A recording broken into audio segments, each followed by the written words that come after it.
My sister's new boyfriend mocked my career at dinner, and my mother laughed, telling me to stop embarrassing the family. They didn't know I was currently auditing his multi-million-dollar company. So I let him talk, then revealed the one truth that destroyed him.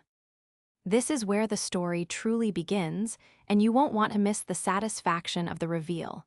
Make sure you're subscribed so you don't miss the ending. We're curious, has a family member ever tried to belittle your success? Let us know in the comments.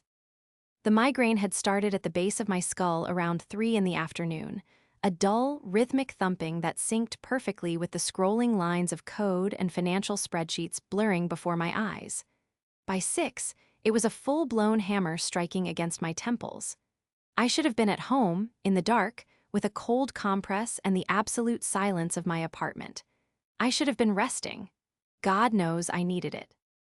My current case, a massive, labyrinthine forensic audit of a tech conglomerate suspected of embezzling millions, had me working 18-hour days for 3 weeks straight. I was exhausted down to my marrow. But I wasn't at home.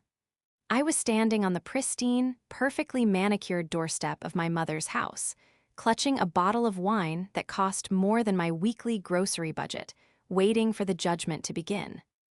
I took a deep breath, trying to smooth the wrinkles out of my blazer. I knew what Delilah would say before she even opened the door. She would look at the dark circles under my eyes, the lack of makeup, the practical, unexciting suit, and she would sigh. That specific, disappointed sigh that had been the soundtrack of my adult life. This dinner wasn't optional.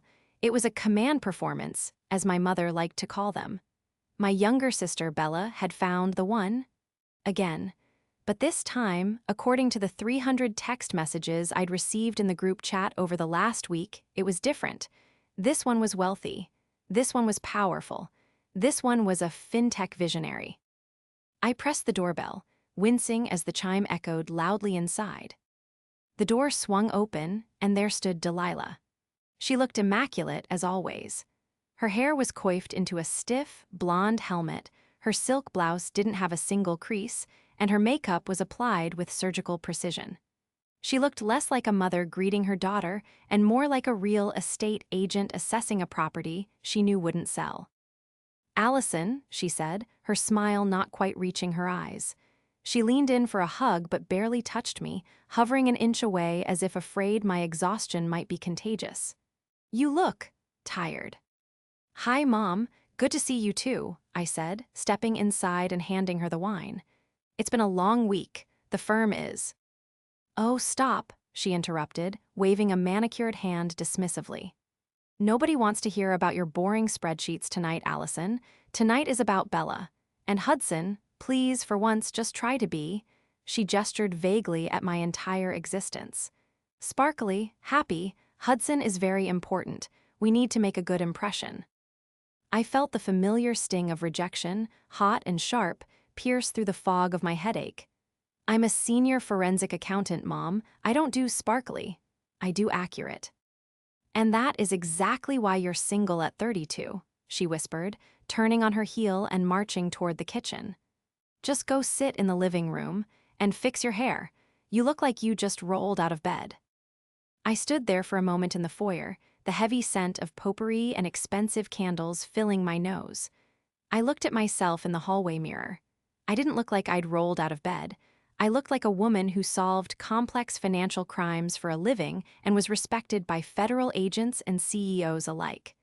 But in this house, I was just Allison, the boring one, the disappointment. I walked into the living room, my chest tight. I didn't know it yet, but the headache was the least of my problems. I was walking into an ambush. The man waiting in the dining room wasn't just my sister's boyfriend. He was a catalyst that was about to burn this entire family dynamic to the ground. And the betrayal I was about to experience wasn't just about harsh words. It was about the fundamental realization that my own mother would throw me to the wolves for a taste of proximity to wealth. The betrayal was worse than the exhaustion. It was worse than the loneliness. It was a physical blow. The living room was staged like a magazine shoot, pillows fluffed to within an inch of their lives, the coffee table books aligned with military precision. Bella was already there, lounging on the chaise, scrolling through her phone. When she saw me, she didn't get up. She just flashed a bright, veneer-perfect smile. "Ali, you made it," she chirped. Bella was everything I wasn't. Bubbly, blonde, fashionable, and perpetually unemployed, or rather, between. Passions. "Hey, Bella," I said, sinking into the armchair that I knew was the least comfortable. "I hear tonight is the big night, the mysterious Hudson." "He is literally perfect," Bella gushed, finally sitting up. "He's a CFO, Ali, like top of the food chain. He manages huge portfolios. He was telling me about this merger he's working on. It's all very high level. You wouldn't understand the creative side of it, you're too focused on the, what do you call it, the boring rules." I rubbed my temples. Forensic accounting isn't just rules, Bella. It's about finding the truth in the numbers. It's about catching people who think they're above those rules. Bella rolled her eyes. "See, that's exactly what Mom means. You're always so intense. Can't you just be happy for me? Hudson is going to take care of everything. He's talking about buying a villa in Tuscany for us, for all of us. Even you, if you're nice." "I can buy my own vacation, thanks," I muttered, though the rejection stung. It was always like this. Bella found a man, projected an entire fantasy future onto him, and I was the Grinch for asking practical questions like, does he have a job? Or is he technically still married? "Where is the man of the hour?" I asked, looking around. "Taking a business call," Bella whispered reverently. "On the patio, it's international. Tokyo markets, I think." I glanced toward the patio doors. Through the glass, I could see a man pacing. He was tall, wearing a suit that was a little too shiny, a watch that was a little too big. He was gesturing wildly with his free hand, laughing at something the person on the other end said. There was something about his body language that triggered a primitive alarm in the back of my brain. I've spent 10 years watching footage of executives, analyzing their behaviors during depositions, spotting the tells of a liar. The overcompensation, the performative confidence. He turned, catching my eye through the glass. He didn't smile. He just stared for a second, a cold, assessing look, before turning his back to me to continue his call. It wasn't the look of a nervous boyfriend meeting the family. It was the look of a shark sizing up a seal. "He's so commanding," Bella sighed, watching him. "Mom loves him. She says he's the son she always wanted." That comment landed like a slap. The son she always wanted. Of course. Because the daughter who paid off the mortgage on this house when Dad died wasn't enough. The daughter who funded Bella's last 3 business ventures wasn't enough. Delilah bustled into the room carrying a tray of appetizers, caviar on blinnies, naturally. "Is he still on the phone? Such a hard worker," she cooed. She looked at me. "Allison, sit up straight, and put your phone away. Hudson hates it when people are distracted by technology. He says it shows a lack of discipline." I looked at my phone.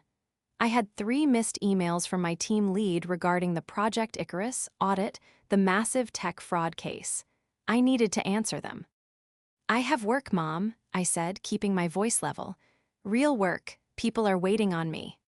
"Put it away," Delilah hissed, her face contorting into a mask of fury for a split second before smoothing back out as the patio door opened. Hudson stepped in. The change in the room's atmosphere was instant. Bella perked up like a puppy. Delilah practically curtsied. "Sorry about that, ladies," Hudson boomed. His voice was loud, projecting to the back of the room. "Tokyo never sleeps, am I right? Millions don't move themselves." He walked over to Bella and kissed her on the forehead, then turned to Delilah and charmed her with a compliment about the house. Finally, he turned to me. "And you must be Alice," he asked, extending a hand but not stepping closer. "Allison," I corrected, taking his hand. His grip was limp, clammy. "Nice to meet you, Hudson." "Allison, right. Bella tells me you're an accountant. Do taxes for small businesses, that sort of thing." He smirked, a subtle twisting of his lip that only I could see. "Forensic accountant," I said, tightening my grip slightly. "I investigate corporate fraud." He laughed. It was a barking, dismissive sound. Fraud? Cute. You mean like when a cashier steals $20 from the register? I deal with the big leagues, sweetheart, global mergers, crypto diversification. The stuff that actually runs the world. Delilah laughed too, a high, tinkling sound. Oh, Hudson, you're so funny. Allison takes everything so seriously. Don't mind her. I felt my blood pressure spike. He was baiting me, and they were helping him. Let's eat, Bella chirped, oblivious to the tension or simply choosing to ignore it. As we moved to the dining room, Hudson leaned in close to me, his voice dropping so the others couldn't hear. Try to keep up tonight, Alice. Don't bore us with the small stuff. I stared at his back as he walked away, a cold knot forming in my stomach. He thought he was the predator here. He thought I was just the frumpy, jealous sister. But they had forgotten one crucial thing. My laptop was in my bag, and I had access to the most comprehensive financial databases in the hemisphere. Dinner was a masterclass in humiliation. Delilah had cooked a roast, a dish I had taught her how to make, but she credited the recipe to a magazine she'd read. I sat at the end of the table, the exile, while Hudson sat at the head, my late father's seat. I picked at my food, listening to the conversation, which was entirely centered on Hudson. He was spinning tales of his success, stories that sounded impressive to the layman but set my teeth on edge. He used buzzwords incorrectly. He talked about leveraging synergies in the blockchain in a way that meant absolutely nothing. But it was hard to focus on his lies when I was drowning in the memory of my own sacrifices. 6 years ago, when Dad died, he left us with nothing but debt. Delilah had fallen apart. She couldn't work. She didn't have the constitution for it. Bella was 20, in college, and refusing to get a part-time job because it would ruin her social standing. So I stepped up. I was 26. I sold my apartment. I moved into a studio the size of a shoebox. I took every overtime shift, every impossible case, every travel assignment no one else wanted. I paid off the mortgage on this house so Delilah wouldn't lose it. I paid Bella's tuition. I paid for the car sitting in the driveway that Bella drove. I had given up my 20s for these two women. I had sacrificed relationships, sleep, and my own mental health to build a fortress of financial safety around them. And now, they were watching a stranger dismantle my dignity, and they were handing him the sledgehammer. So, Allison, Hudson said, swirling his wine, a vintage I had bought for Mom's birthday last year. Bella tells me you're still single, no prospects. I'm focused on my career, I said tightly. Career, Hudson scoffed. You know, in my industry, we call people like you overhead. You cost money, you don't make money, you're the janitors of the financial world, cleaning up messes because you aren't smart enough to make the deals. Delilah giggled, actually giggled. Oh, Hudson, stop, you're terrible, but, well, Ali, maybe if you were a little more open, you'd find someone like Hudson, someone who could take care of you. I take care of myself, I said, my voice shaking slightly, and I take care of others. Do you? Hudson leaned forward, his eyes gleaming with malice. He was enjoying this. He was feeding off the dynamic, sensing that Delilah and Bella were desperate for his approval and would sacrifice me to get it. Because from what I hear, you're just kind of, there, a dark cloud. Bella tells me you wouldn't even loan her money for her fashion startup last month. Pretty selfish, if you ask me. I dropped my fork. It clattered loudly against the china. I didn't loan her the money because her startup was a pyramid scheme, Hudson. I was protecting her. Jealousy, Hudson declared, looking at Bella. Pure jealousy. She can't stand that you have a vision, babe. Bella nodded, looking at me with pity. He's right, Ali, you never support me. I looked at the three of them, the united front, the parasite and his two willing hosts. Then Hudson made his mistake. He sat back, smug and comfortable, and took a sip of wine. But that doesn't matter. Once this deal closes next week, Bella won't need your pennies. I'm taking her to Paris, first class. We're celebrating the acquisition of Omni Corp. I'm the lead architect on the merger. The room went silent for me. The sound of the clock ticking on the wall seemed to amplify into a deafening boom. Omnicorp. My heart stopped, then restarted with a violent thud. Omnicorp, I asked, my voice dangerously calm. You're acquiring Omnicorp. Lock, stock, and barrel, Hudson bragged, not noticing the shift in my demeanor. I've been in meetings with their CEO, old Jonathan Vance, all week. We're practically best friends. The deal is confidential, of course, but we're family, right? Right, I whispered. I looked at him, really looked at him. The cheap suit, the desperate need for validation, the lies. I am the lead forensic auditor for the Omnicorp Oversight Committee. I have been living inside Omnicorp's financials for 3 months. I know Jonathan Vance. I know his schedule. I know his team. And I knew, with 100% certainty, that Hudson had never stepped foot in that building. I reached down into my bag and wrapped my fingers around my phone. Family, I repeated. That's an interesting word. Family. The word hung in the air, heavy and suffocating, like the scent of the overly potent lilies Delilah had placed in the center of the table. Hudson smiled at me, a greasy, self-satisfied grin that didn't reach his cold, predatory eyes. He thought he had won. He had successfully marked his territory and peed on the fire hydrant. That was my professional reputation. Exactly, Hudson said, raising his glass in a mock toast. Family looks out for each other. That's why I'm helping Bella with her portfolio, and why I'm telling you, Alice, that you need to loosen up. You'll never get anywhere in life clutching your pearls and following the rules. I stared at him, my heart hammering a frantic rhythm against my ribs. Omnicorp. The sheer audacity of the lie was breathtaking. It wasn't just a fib, it was a fabrication of such specific, colossal magnitude that it defied logic. It was like claiming to be the pilot of the moon landing while sitting at a dinner table in Ohio. But I needed to be sure. I needed ammunition. I couldn't just call him a liar, I had to eviscerate his story with surgical precision. That was the job. That was the discipline he claimed I lacked. I need to use the powder room, I said, standing up abruptly. My chair scraped loudly against the hardwood floor.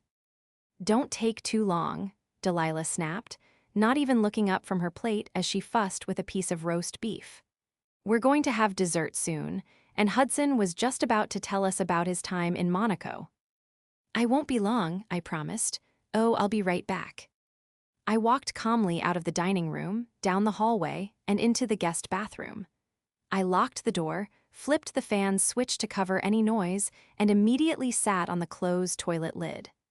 My hands were shaking, not from fear, but from a potent cocktail of adrenaline and rage. I pulled my phone from my blazer pocket.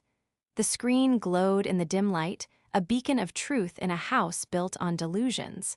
I didn't open Instagram or Google. I opened the Citrix Receiver app, the secure gateway to my firm's internal network. Authenticating user, Allison M. Biometric scan required. I held the phone to my face, waiting for the green checkmark. Access granted. I navigated to the Project Icarus directory. This was the active audit file for Omnicorp. My team had spent the last 3 months mapping every single executive, consultant, external vendor, and subsidiary associated with the conglomerate. If Hudson was the lead architect on a merger, his name would be on at least 50 documents. He would be in the email logs. He would be in the payroll manifests for contractor payouts. I typed in Hudson. Processing. The database spun. 0 results found for Hudson in executive leadership.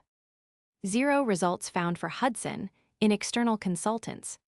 I tried his last name, which Bella had mentioned earlier in the group chat, Whitlock. Searching Whitlock Hudson. Result, no active personnel found.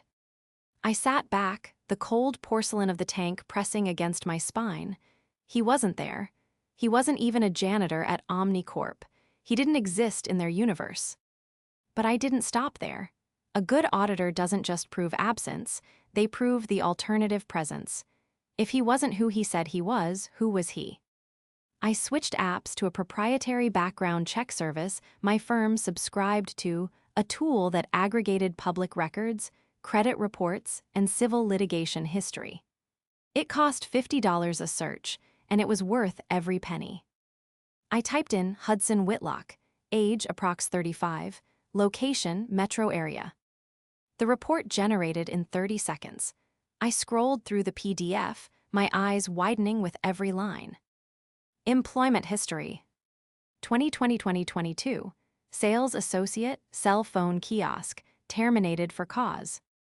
2023, present, unemployed/self-employed life coach.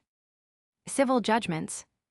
2024, eviction notice, unpaid rent, $4,500. 2025, small claims court judgment, plaintiff, Sarah Jenkins, amount $2,000, reason, unpaid personal loan. He wasn't a CFO. He wasn't a visionary. He was a broke, unemployed salesman who had been evicted last year and sued by an ex-girlfriend for stealing $2,000.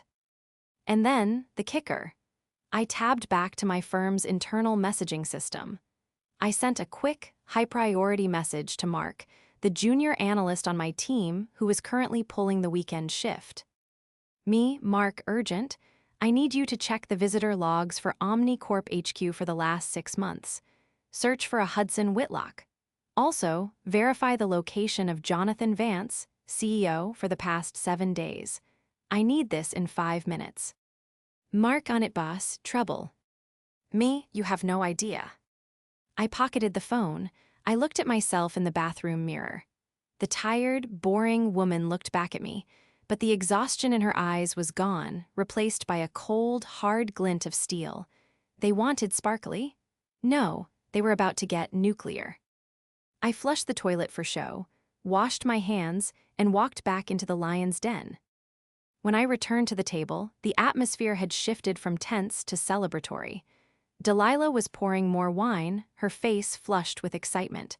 Bella was beaming, clutching Hudson's hand on top of the table. Hudson was leaning back, looking like a king eyeing his kingdom, a kingdom he planned to loot. There she is, Hudson drawled. We were just talking about the wedding. I'm thinking a destination event. Maybe the Amalfi Coast? I know a few hoteliers there who owe me favors.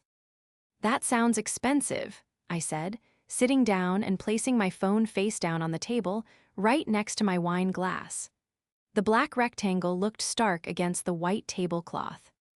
Money is no object when it comes to love, Alice, Hudson said, winking at Bella. Besides, with the bonus I'm getting from the OmniCorp deal, I could buy the hotel, not just rent the ballroom. I picked up my fork, stabbing a cold potato. So, tell me more about this OmniCorp deal. It sounds fascinating. Delilah groaned. Allison, please, don't start grilling him with your technical nonsense.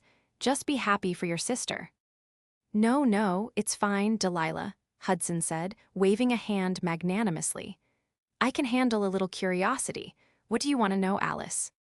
Well, I began, keeping my voice conversational. You mentioned you were meeting with Jonathan Vance all week. The CEO. That's right, Hudson nodded, taking a bite of steak. Great guy, sharp. We spent hours in the boardroom hammering out the equity split. In the boardroom, I asked, at the HQ downtown. Yeah, top floor. The view is incredible. I nodded slowly. That is incredible. Especially considering Jonathan Vance has been in London for the last 10 days attending the G7 Economic Summit. The silence that followed was absolute. The clink of Hudson's fork against his plate sounded like a gunshot. Hudson froze, his eyes flickered to the left, a classic tell. Well, I mean, he flew back, obviously, for our meeting. He took the private jet. Did he? I pressed, leaning forward. Because according to the press release issued this morning, he's still there. He's speaking at a climate gala in Soho tonight, in London. Delilah slammed her hand on the table. Allison, what is wrong with you? Why are you trying to catch him in a lie? Maybe he got the days mixed up. He's a busy man. I'm not trying to catch him, Mom, I said, my voice rising slightly. I'm trying to understand how he met with a man who is 4,000 miles away. Hudson cleared his throat, his face reddening. Look, Alice, maybe it wasn't Vance himself. Maybe it was his VP. I meet with a lot of people. Names blend together when you operate at my level. You wouldn't understand the pressure. You said you were best friends, I reminded him. You said you were the lead architect.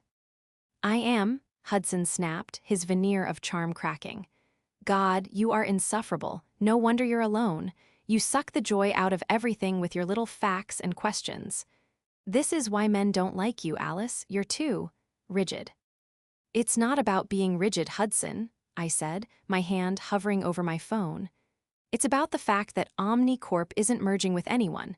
They are currently under federal audit, an audit I am leading. Hudson's face went from red to a ghostly, sickly white. Bella gasped, What are you talking about?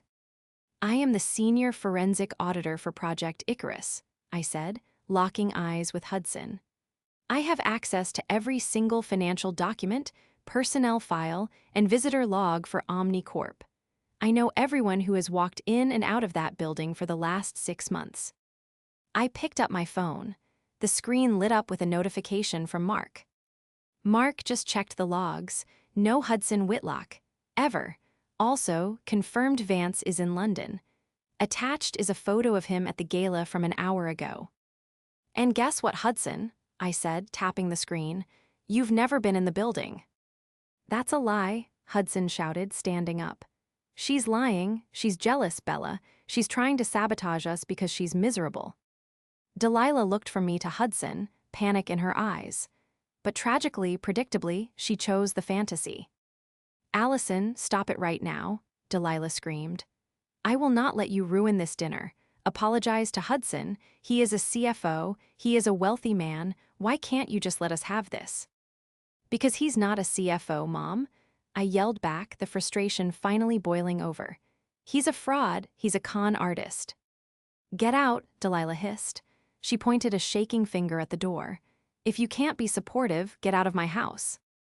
I looked at my mother. I saw the desperation in her eyes.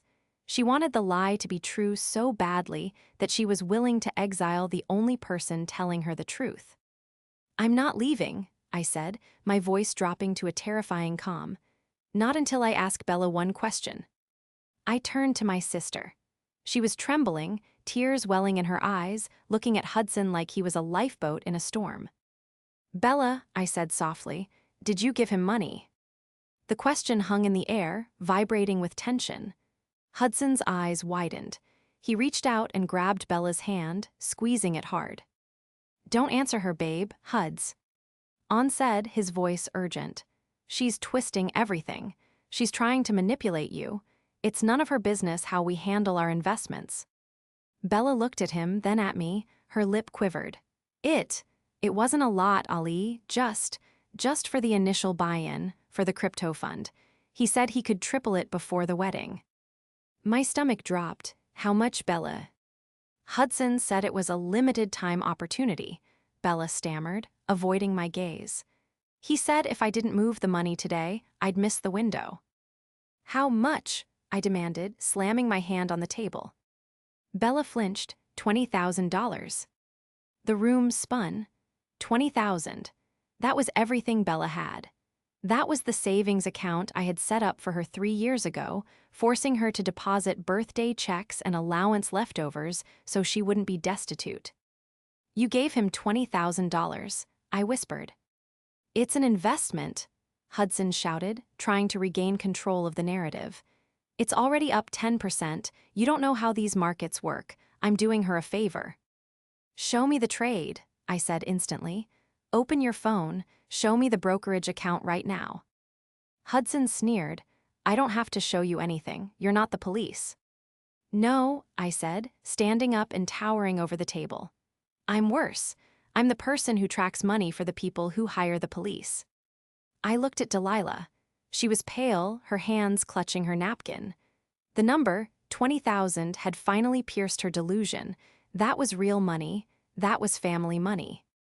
Mom, I said, turning to her, he didn't just lie about his job. He is stealing from your daughter, right in front of you. Hudson, Delilah's voice was small, wavering. Hudson, just show her the account, make her shut up, show her the money is there. Hudson looked trapped. Sweat was beading on his forehead. He loosened his tie. I can't just access it. The servers are down for maintenance. It's a secure blockchain ledger. It goes offline on weekends for security. Blockchain ledgers don't go offline for maintenance on weekends, I said, laughing a cold, mirthless laugh. That is literally the opposite of how blockchain works. I looked at my phone again. I had one more search running. The life coach angle. I had searched his username from the cell phone kiosk employment record on a few popular forums. I found it, a thread on a consumer protection site from 6 months ago. Subject: Scammer alert, Hudson Whitlock, the crypto king. Let me read you something, I said, scrolling through the thread. User Sarah J. writes, he told me he was an investment banker, said he could double my savings. I gave him $5,000. He blocked my number the next day. He drives a leased BMW he doesn't pay for and lives in his friend's basement. I looked up. Does that sound familiar? The BMW out front is at least Hudson. Hudson stood up, knocking his chair over. You're crazy. That's slander. I'm going to sue you. I'm going to sue this whole family. He looked at Bella. Baby, are you going to let her talk to me like this? After everything we planned, after the villa. Bella was crying now, silent tears streaming down her face. She looked at the man she thought was her savior, and then she looked at me, the sister she called boring, the sister she mocked. Show her the account, Hudson, Bella whispered. Please just show her. I told you I can't, Hudson roared, his face twisting into an ugly mask of rage. You stupid, ungrateful. I try to help you people, I try to lift you out of your mediocrity, and this is the thanks I get. He was unraveling. The cool, collected CFO was gone. In his place was a desperate, cornered grifter. You didn't answer my question about the car, I said, stepping closer. But that's okay, because I just pulled the registration. I held up my phone, displaying the DMV record I had accessed via the LexisNexis portal. 2024 BMW 5 Series, registered to luxury lease rentals. Status: repossession order active. Payments overdue, 4 months. I smiled, but there was no joy in it. Only the grim satisfaction of an executioner swinging the axe. You're not driving a company car, Hudson. You're driving a stolen rental. And you're not a CFO. You're a thief who is currently stealing $20,000 from my little sister. Delilah stood up. She looked at Hudson, her eyes wide with horror. Not horror at the theft, I realized with a sick sinking feeling, but horror at the embarrassment. Is this true? Delilah whispered. Are you broke? Hudson looked at the three of us. He realized the charm offensive was over. He sneered, buttoning his jacket. You know what? He spat. Screw you, I don't need this. I have 10 other deals waiting. I'm leaving. He turned to walk out. If you walk out that door, I said, my voice cutting through the room like a whip, I call the police. And since $20,000 crosses the threshold foe, our grand larceny in this state, you won't be going to a hotel. You'll be going to a holding cell. Hudson froze. He turned back slowly, his eyes darting to the front door, measuring the distance. You wouldn't, he sneered. You don't want the scandal. Mommy dearest wouldn't survive the gossip at the country club. He was right about one thing, Delilah would hate the scandal. But he was wrong about me. Try me, I said. I do this for a living. I put men like you in prison for breakfast. And right now, I'm starving. The silence in the dining room was absolute. A vacuum where the air had been sucked out by the sheer weight of the truth I had just dropped. Hudson stood by the door, his hand on the brass knob, his eyes darting between me and the driveway where his stolen BMW sat.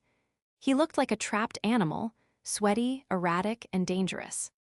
You're bluffing, Hudson sneered, though his voice cracked on the last syllable. You didn't call anyone, you've been sitting right there. I have a team, Hudson, I said, my voice steady, anchoring the chaos of the room. And while you were spinning fairy tales about mergers and acquisitions, I texted my associate Mark. He contacted the local precinct 10 minutes ago with the repo order and the fraud alert. They're about 3 minutes out. UB*TCH. Hudson lunged toward the table, his face contorted in ugly, desperate rage.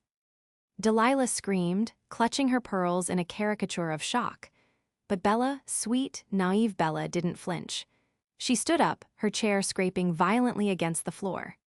"Stop," Bella's voice was unrecognizable. It wasn't the bubbly, vacuous tone she used to charm people. It was guttural, raw. "Don't you dare come near her." Hudson froze, looking at Bella with a mix of confusion and disdain. "Babe, come on, you're not gonna let your jealous sister ruin this. Ruin us? We have a plan, the villa, the future." "There is no villa," I interjected, stepping forward to stand beside my sister.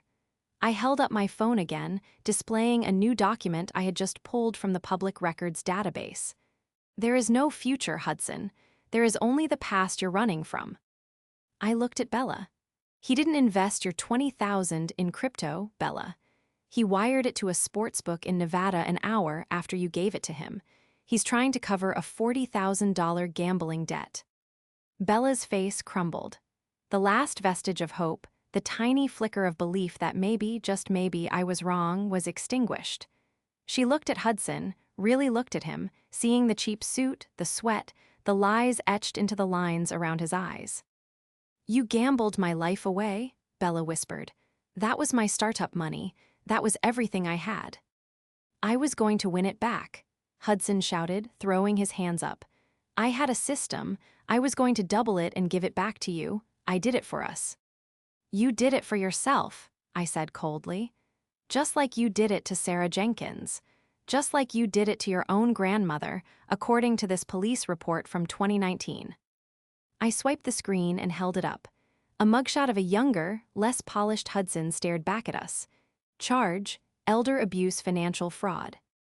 "He stole his grandmother's Social Security checks," I told Delilah, who was now leaning against the sideboard, looking like she might faint.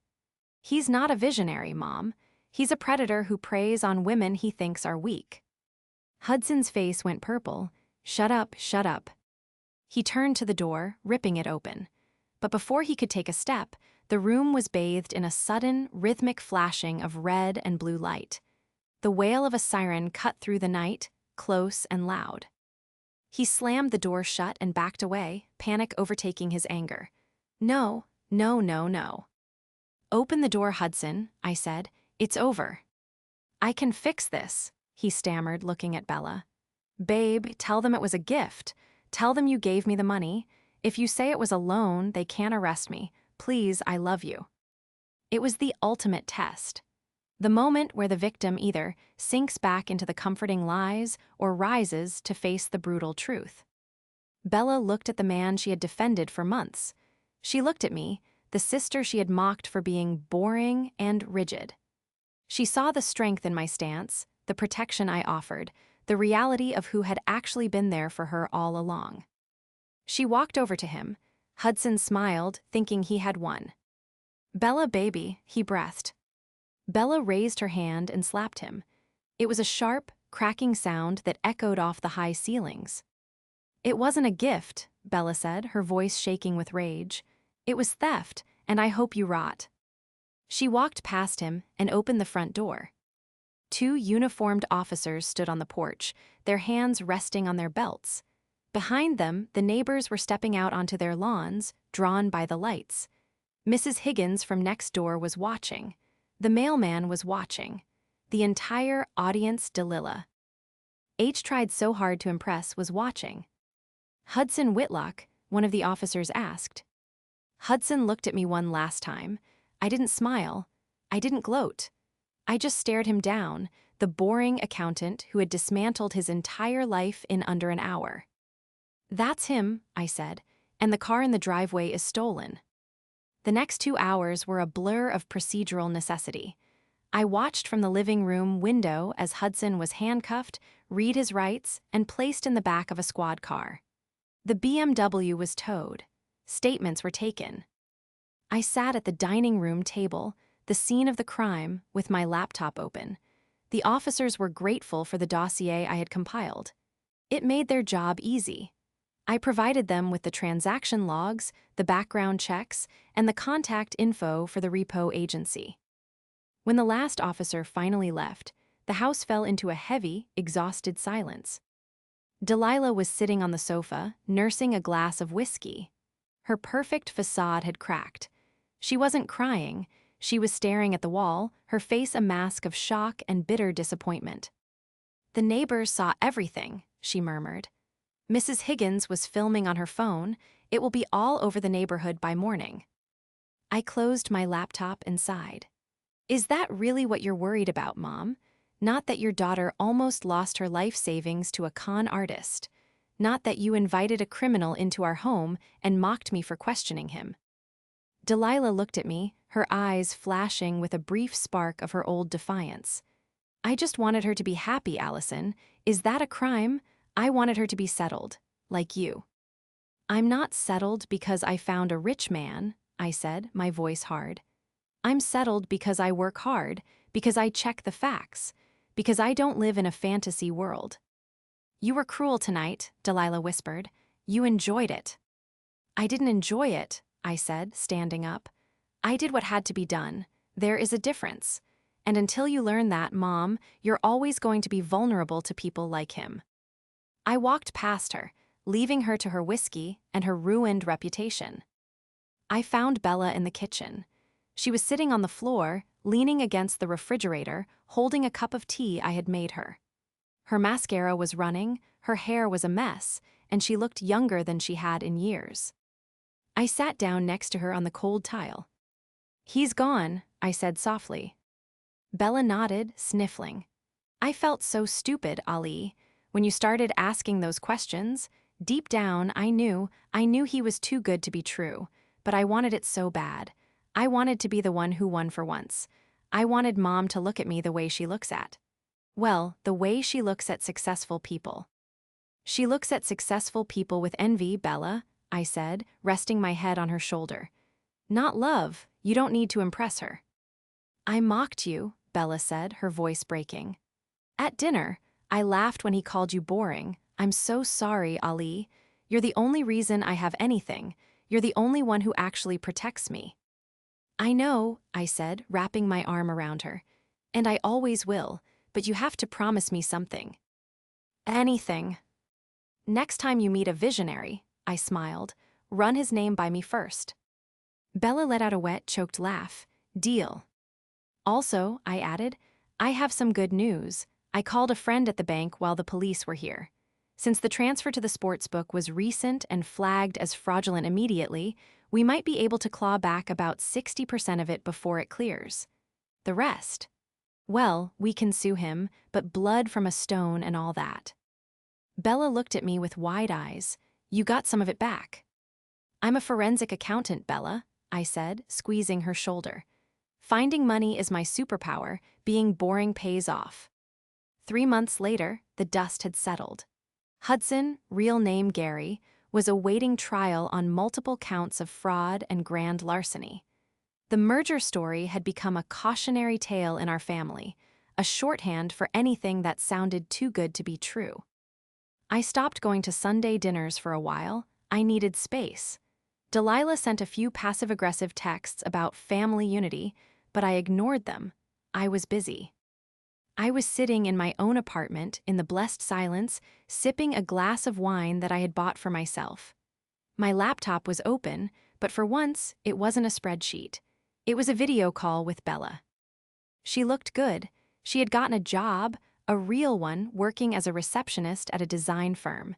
It wasn't glamorous, but it was honest. And she was paying her own bills. "So," Bella said, grinning through the screen, "Mom asked about you today. She said the house feels empty without your interrogations."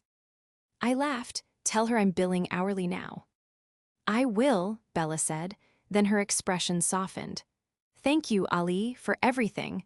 I don't know where I'd be if you hadn't pulled out that phone." "You'd be in a villa in Tuscany, IT. Said, "Wait, no. You'd be in a Motel 6 in New Jersey while he gambled your rent money." "Right," Bella shuddered. "I prefer the receptionist gig." I closed the laptop and leaned back, looking out at the city lights. I was tired, yes. My job was stressful, yes. But as I sat there, safe in the life I had built with my own two hands, I realized something. There is a quiet, profound dignity in the truth. It doesn't sparkle like fool's gold. It doesn't brag at dinner parties. But when the house of cards comes crashing down, it is the only thing left standing. And that was enough for me.